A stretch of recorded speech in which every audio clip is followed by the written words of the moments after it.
not go chasing happiness. The Mm. more you chase, the Mm. farther It'll go away. like a mirage. Positive neuroplasticity. That's a kind of a cognitive approach. Mm. So you're basically training your mind to stay in the present moment and also look at the thoughts and emotions that are arising. See them as something that arises and goes away, impermanent. And also some of them are irrational. So you mindfulness helps you to do that. By doing that, you're calming yourself. In scientific words, it's a top-down approach. You're working with your mind to calm your emotions and your body. But then heart rate variability, which I got exposed to, is a bottom-up approach. Heart rate variability works with the heart. So there is a physiological way you can also work towards the same goal of achieving peace and calm. Many people practice meditation. Retreats are full of people paying thousands of dollars, going to retreat, inspiring books, inspiring talks, and they start practice. They say, oh yeah, my life has changed. Now, no problem. From now on, everything will be honky-dory, right? And they start practicing with all the vigor. Slowly it dissipates. And then after maybe 10 days, 15 days, 1 month, the practice is gone. So you need something to remind you to continue the practice. It has been established that if you have a routine, a ritual, then it slowly becomes a habit if you continuously do that. The protocol I have developed is called holistic approach to sustainable happiness in 60 days. Tell us more. So this establishing routines is equally important. Otherwise, it's like water through a sieve. It goes away. So you need, like brushing your teeth. You never forget to brush your teeth because it has become a habit. If you are a religious person, you don't forget to pray in the morning.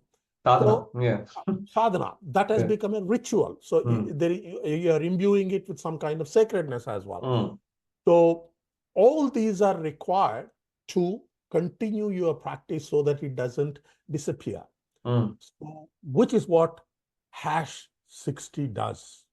That I have described certain simple routines. Anybody can do it. And you practice it, and then hopefully the practice will become lifelong. And after 60 days, I believe that you will gain a momentum that will keep going. Afterwards, it just happens because you're a better person than on day one. You feel happier, you feel lighter, you feel easier. So hopefully it'll continue, but it's a lifelong journey. It's not a destination, it's a journey. These are the elements and the reasons I have included them all in that hash 60 protocol. There is a first part as well, which I have not discussed, but if there was time, I would say. We can do many parts because this is very fascinating. I want to talk hash 60, obviously the H and the A is holistic approach. Your book talks a lot about Buddhism, Stoicism, ancient Indian wisdom, modern psychology, positive psychology. It's so many things coming together. I'm guessing that's the holistic. Tell us why you went for a holistic approach rather than zeroing in on one area. That is one. And second, why 60 days? Is there some scientific evidence that if you do something for 60 days? Absolutely. Except the ancient wisdom. I'm not a first-hand witness to that, but ancient wisdom has stood the test of time. 2,500 years. Whatever Buddha said, it's still alive. And even before that, the scriptures, the Bhagavad Gita, whatever has come out, it's still applicable today. Absolutely. And similar to that, Stoicism. And there are certain truths. Luckily, it is again gaining a lot of popularity, Stoic wisdom. So all these have stood the test of time. Let's take one very small example.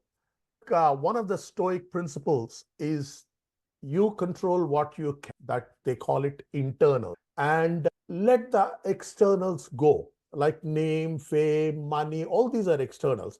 But kindness, compassion, being considerate to others, and meditation, all these are in our hands. So work on these. The other things will fall into place. The last part is included in the Mormon prayer, which is wisdom to know the difference between both. Like right. What is internal, what is external, but not, it's slightly a gray area. and I've discussed it at length in the book. I'll tell you, we'll take a small example. You don't want a certain political leader to get elected. You might believe that I will support this person, and if the other person gets elected, I'd be absolutely devastated. Yeah. Now, that's an external. You have no control over that. Sure. So Sure. let it go. It agitates you, but let it go. But what you can work on is, if you're an American citizen, you can go and vote. If you are not, read the news, get entertained with the debates humor. and yes. Yes. So that's an example. You need to cultivate that bent of mind. That is included in my holistic approach. You need to clarify your values. That's the first part. You want to be known in your work environment as a supporting colleague, as a parent, as a child, as a spouse. You need to have those things, and all those are included in the value clarification section. These come from ancient wisdom. Those are included in hash 60 protocol. The holistic approach is you start from how you want to live your life. You do things that help you live your life that you have decided. You are living your script. And that's what I have tried to see, how you can live your script, meditation, this, that, all the other things. But how you want to live, you decide. All right. So that's the reason I call it holistic approach. And where it differs from many self-help books, like, look, my book is probably categorized as a self-help book, which it is. But many self-help books concentrate on one of these aspects. Some book might devote it, saying that mindfulness is the number one. It's a billion-dollar industry. They concentrate mindfulness, but that's not enough. You need something to work from your body. Every single experience we have manifests at 3 levels: our thoughts, our emotions, and our body. You will have to work at all these levels to achieve inner peace. So many self-help books concentrate on one or the other. Some books I know are entirely devoted to relaxation. Correct. Some are devoted to just yoga. Some are devoted to Pilates. Now, well-being is a comprehensive aspect. It is not just by one. So that's the reason I wanted something which addresses our good or bad experiences at all the levels, plus also value clarification, which starts even before actually doing any work on cultivating happiness. And the second question that you asked, why 60 days? Why 60 days? It's a great question. I was asked in one of the earlier podcasts also, why 60 days? Now, as I said, you want whatever you wanted to cultivate, that's from your script, you have to make it a habit. Like brushing your teeth, it has to happen regardless. For a habit to form, people have thought about number of days. How many days does it require to create a habit? It started by saying the most popular for a number of years was about 21 days. And from there, it went to 254 days to create a habit. That's the latest research. Wow. That is at least strand of research. Some recent research has pulled all the threads together and said about 59 days is what they have arrived at. Don't ask me how the number has been arrived, but it's there, some scientific validation for that. So I chose, okay, 60 days. Practicing one thing for 60 days gets monotonous. So I have identified 4 values for myself, but every reader has to identify their own values. Practice each value for 15 days. Ingrain it, put it in your neural architecture, push it down into every cell and tissue of your body. Next 15 days, do something, another quality. So, like that, I have identified 4 qualities that I believe are the foundation. For me, they work. All 4 qualities have worked tremendously. But I invite readers to decide on their own values. 4 values, 15 days each. By 60th day, 60 days. hopefully the values are right here, and not in some abstract. They've gone into the subconscious. They are now second nature. That's the answer for 60 days. Interesting, very fascinating. Now, we've all had stressful periods. We've all had our own triggers. We've had our own experiences, some more pleasant than others, some not so. But we've all had to go through stress. I would like you to, and you don't need to get into specifics at all, but I'm more interested in how you dealt with a stressful situation that you talk about in the book. Some strategies, some techniques, even one, if you can just take one as an example, a strategy or a technique that you used to deal with a particularly stressful condition or state in your life. Yeah, thanks. It's a very good question, a relevant question.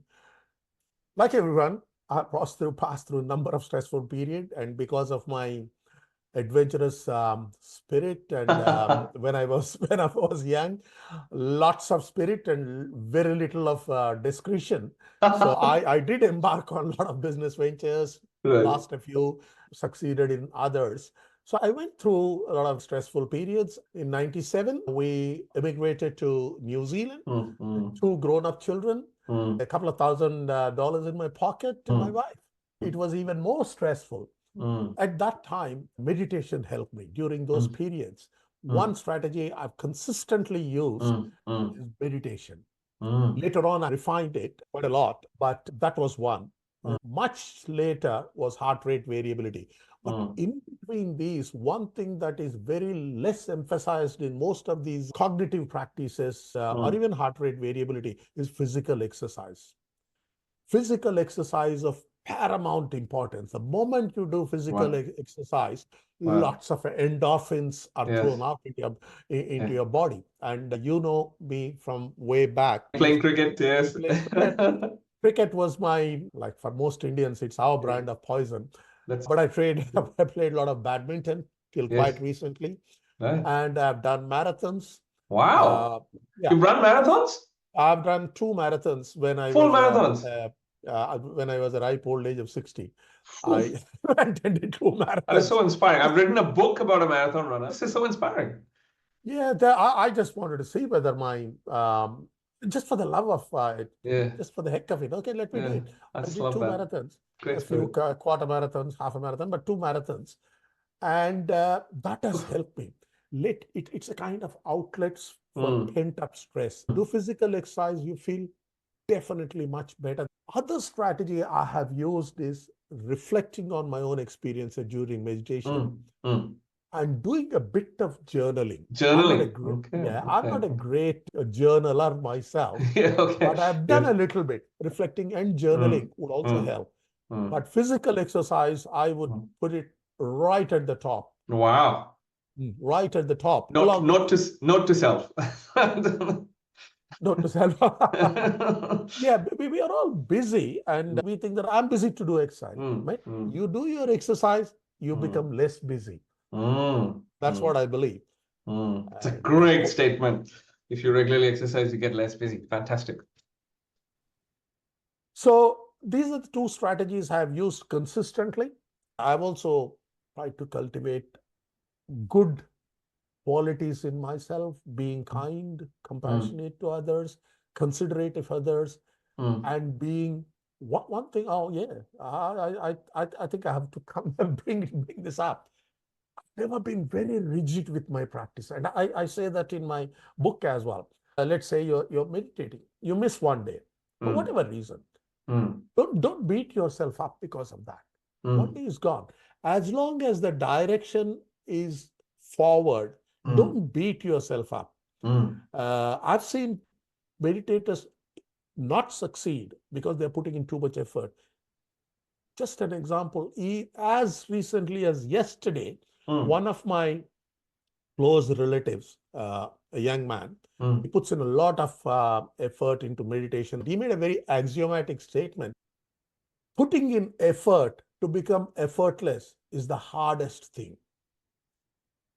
It just stuck with me. He made that statement. And he also went a little further and he said, look, uncle, I feel a lot of calm when I'm on my cushion. I do my practices, get into the car.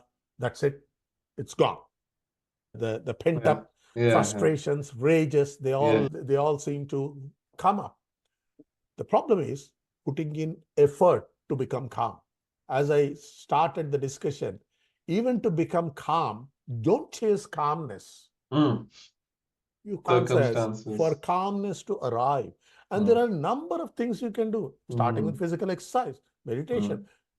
If you are not calm, like if somebody cuts across on the road, don't become agitated. If a trash can goes across your car, you don't curse them. You don't curse the trash. But whereas if somebody cuts across you, you'll say, "Oh, this fellow doesn't know how to drive." Yes. Let it go. It's outside your control. Yes.